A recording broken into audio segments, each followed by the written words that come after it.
Let's talk about how to prevent your color corrector from showing through your concealer and your foundations. When you're here, welcome. My name is Saj. I'm a pro makeup artist in film and TV. Let's talk about color correction. Now, the biggest misconception with color correcting is that we assume that what we need to see is the color corrector instead of the dark circle or the darkness that we are covering. And this goes for any skin tone from the lightest to the deepest. What you want to see with a proper color correcting technique is your skin color evening out. For my visual learners, tap in for the rest of this video because I will be showing you all the visuals. Okay, so I wiped off my under eye. I actually have a little bit of color corrector under my eyes. I have purpley under eyes. So you think, okay, purple, you're going to use orange. So I'm going to take something that's orange and I'm going to put it here. Yes, it is covering the purple, but now I have this orange that I have to contend with putting my concealer on top.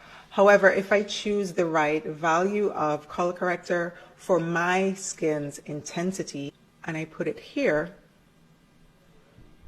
you can see the darkness has been corrected and the area is now brought back to my complexion, not something like this that I then have to counteract with. Now, what does the intensity of your complexion mean? So here I'm going to show a basic orange and a basic red that we tend to reach for when color correcting.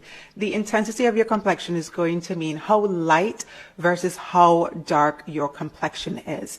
As you can see, what I'm painting on my palette here, these are all color correctors. These are not concealers, they are color correctors, and they are all orange based. I'm using orange for the purposes of this video. Now, every single color, as I mentioned here, is going to be orange based, but you can see there's a difference in intensity values in each shade.